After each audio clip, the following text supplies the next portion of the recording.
zemërimi diti shkatroi edhe marrëdhëniet me njerëzit, sepse zemërimi dëmton lidhjet familjare, miqësore e profesionale.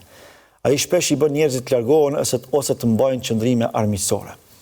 Janë të shumta dhe të shpeshta rastet kur njerëzit prishen, qoftë edhe për diçka krejtësisht banale, vetëm për shkak se nuk ka qenë në gjendje që ta kontrollojë vetveten e tij, konkretisht zemërimin e tij. Pra nuk ka qenë i vetë përmbajtur.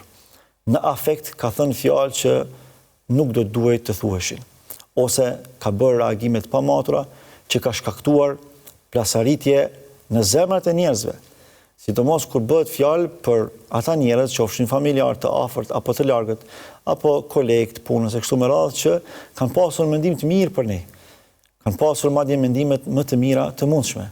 Në momenti kur ne nuk kemi qenë në gjendje që ta kontrollojmë dhe ta frenojmë zemërimin tonë, kemi thënë ndonjë fjalë pamatur që ka shkaktuar pastaj edhe pengesa dhe ka barrikaduar mes nesh dhe mes tyre.